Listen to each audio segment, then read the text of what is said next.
everyone, and welcome back. Today I'm going to be fishing a method that's been around in the fishing industry for probably as long as fishing's been around, but it just started coming around to the walleye world quite a few years ago. But it's mainly a bass setup, and what it is the drop shot. This is one of those presentations that will catch not only active walleyes but neutral and negative walleyes also. It's probably the best way to present a bait in the most natural fashion possible. Today I'll be fishing it with the crawler, but there's really three different methods of fishing this, and the first one is driving around using your electronics and locating fish and casting to them, whether that is your live scope, forward facing sonar, side scan, down scan, and drive around, find fish, cast to them. And when you cast to them, you just let it drop to the bottom, slowly bring it back. I mean, there is nothing fancy to it. There is nothing hard about it. And then there's the vertical jigging method, which I'll demonstrate that here in just a bit because that's the way I'm going to fish it today. But another method is to also drive around, locate fish, and drop on them. And what I mean by that is driving around, 3-4 miles an hour. Once you see a fish on your 2D graph, just go ahead and reach back and just pitch it right behind, just directly behind the boat. Keep your bail open, let it fall to the bottom, put your boat in neutral, slowly bring it back, and that's really about it. They don't hit, reel up, go to the next fish.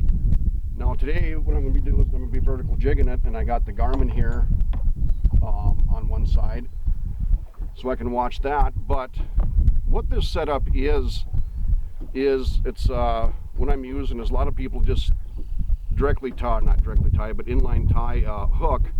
But I actually got a VMC drop shot hook, which I don't know if you can see it, but it's got a swivel that goes to the eyelet. Main line attaches to the top.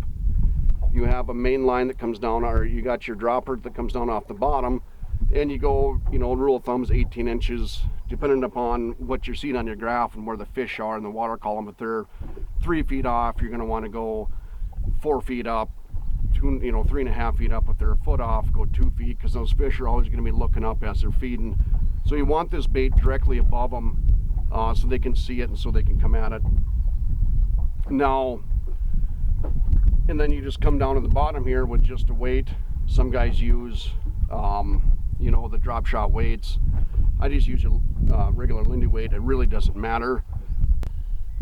And then once you got your weight on and you got everything on, like today I'm starting I'd say about 2 feet, almost 2 feet, 20 inches off bottom is where I'm going to start at. I have not seen a fish on the Garmin yet, so I'm not 100% sure where they are in the water column. I do keep looking behind me because I do got a slip bobber out the back too. So, but anyway, and then it's all fluorocarbon. This is a fluorocarbon leader on the bottom that goes to my weight. Then I got a fluorocarbon leader that comes off from it to the top side of it, in which then I got it directly tied to my braid, which I run Power Pro braid. I love Power Pro, I always have. I usually run either anywhere from a 10 to 12 or 10 to 15 pound braid in this Power Pro. And the reason I use Power Pro is I can feel so much, there's so much sensitivity in it that I can feel it. I can feel everything that's going on, and that's so crucial when you're fishing. We got bottoms that are rocky, we got a few snags in the bottom. It really deciphers what's down there, whether it's a weed, whether it's a branch, whether it's a rock, or whether it's actually a hit. So I'm a huge fan of Power Pro. The rod I'm using is a medium action. I like a medium action. This is I believe a 6-foot medium action. I'm a Fenwig guy, so this is a Fenwig. But that's about it. So what I'm going to do is I'm going to get after it here. I'm marking a big fish about 4 feet off bottom right now. I'm assuming that's probably a carp. But I'm going to get after it right now. I'm going to kind of demonstrate how I use this when I vertical jig. And it's very, very simple. All I do is I drop it down. Drop it all the way to the bottom. And then once you get it to the bottom, all I do is, you probably can't see it, but once I'm to the bottom, See, I got a little bit of slack in the line. I never bring that weight off bottom. I keep that weight directly on bottom. When I want to put action to it, all I got to do is drop that rod tip just an inch or two and just shake that rod tip ever so slightly. And that's all it takes to get that night crawler or that leech or whatever you're using to get it to really start to work and do what it's supposed to. Now you do the same thing when you are when you're casting it. You just cast it out, you bring it back real slow, then you stop, drop your rod tip just a hair, never bring that weight off bottom, drop your rod tip just a hair and just give that a little shake. Now that goes with live bait. Plastics works great on it also.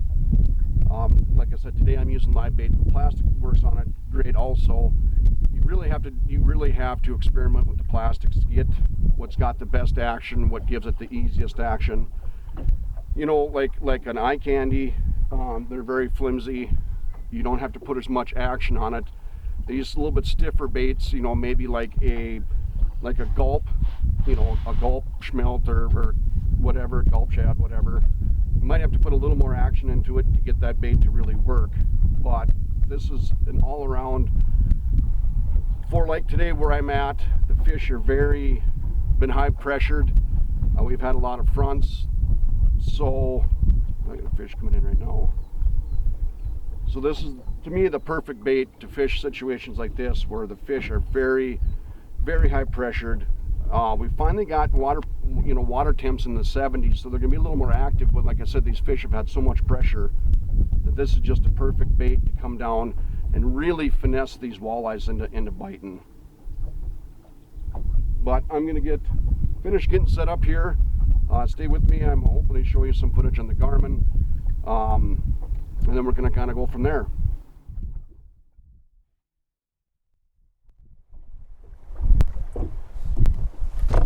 Fish on the bobber. Fish on the bobber. This might be a carp. Oh, we got a fish on the bobber. I better get this one reeled up and out of my way. There we go.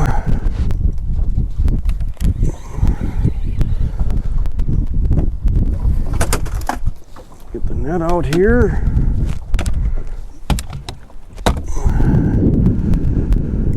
I've placed bets, and this is going to be a carp, but really fighting and pretty heavy here. Got a slip bobber. I was fishing a slip bobber out the back, and I'm using just a small orange jig head with the leech. Got it set about 8 inches off bottom, so let's see what we got going on here.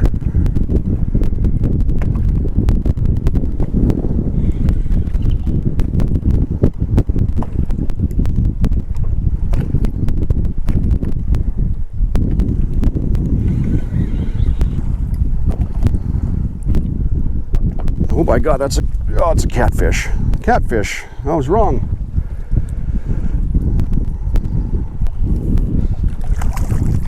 Nice little cat.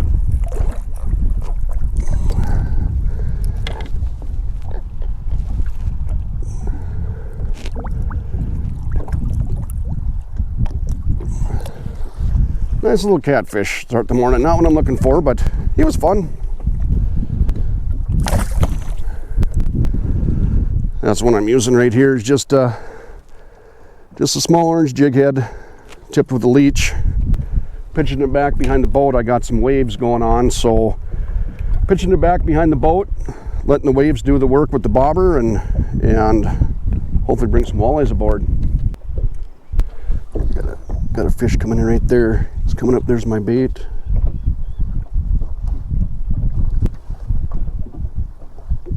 He's all over it. All over it. There we go. Fish on.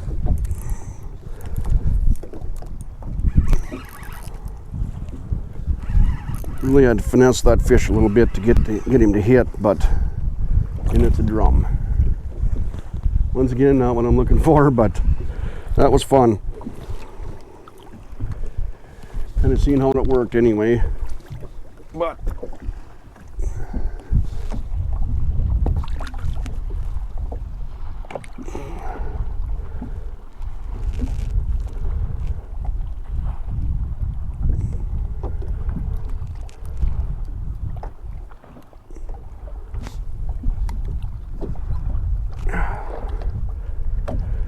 hooks are really sharp too, man. They dig in really nice.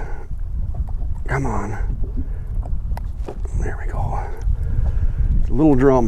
Now we're looking for again, but that is sure cool. Watch him come in on the Garmin. Watch him come in and hit. I'm having, you know, I got it 18 inches off bottom, and I'm having to drop that crawler all the way to the bottom to where it taps bottom, and then bring it up real slow, and the fish will come in, but I can't get them committed to hit yet. So people will tell you that you got to jig it this way, you got to work it this way, but I'm telling you right now, every fish is different. Just keep jigging it different, keep wiggling it different, keep whatever you got to do that's different. It's going to get these fish to engage in it. And that could change hour to hour, it could change fish to fish, it could change day to day.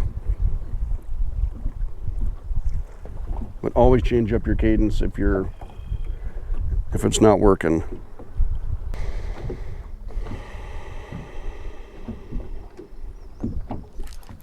That one came up fired in so quick, I never even seen him.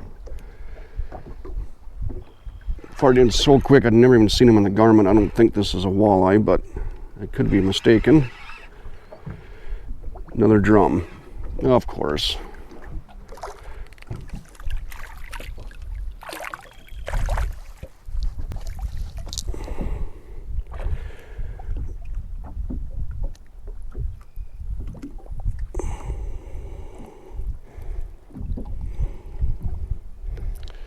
Fired in so quick, I never even seen him come in, but not what we're looking for again.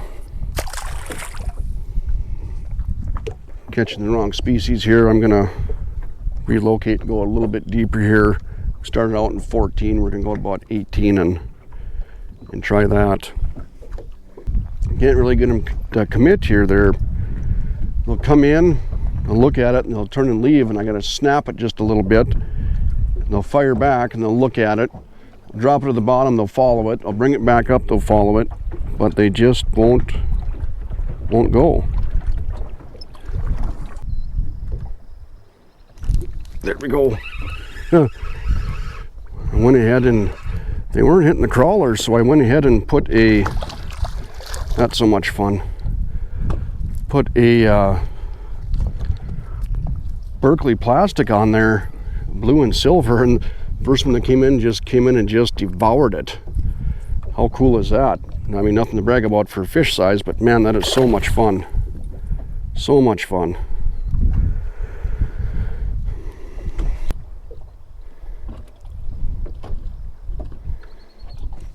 There we go, the bobber.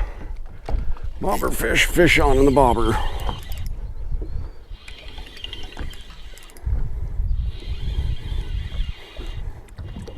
Nice walleye. Nice walleye in the bobber. Nice walleye. On the bobber rod. Well, there he goes, but that's what I get for not netting him. As I was saying, we're not marking as many as what we were.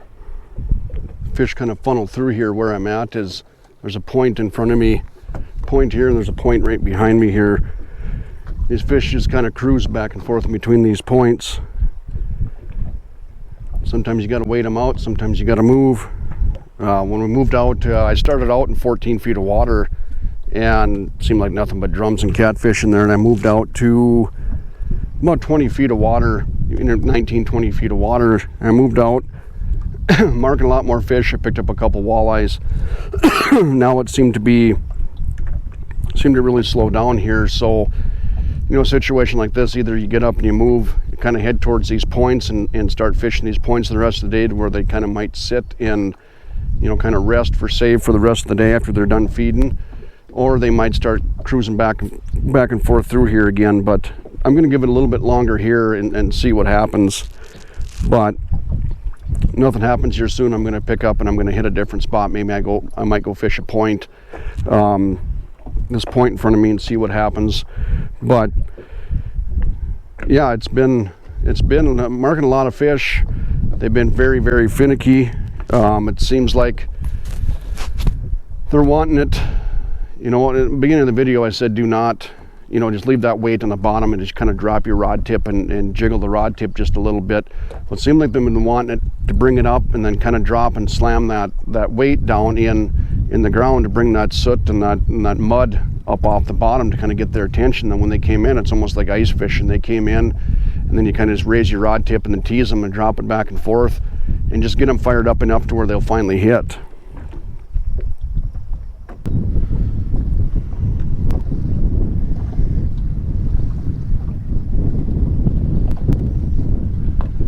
Got one going on got one on the bobber again. Fish on the bobber. This more feels like a walleye, maybe. Yes, sir. Flip him in here. There we go. Finally got a walleye to go.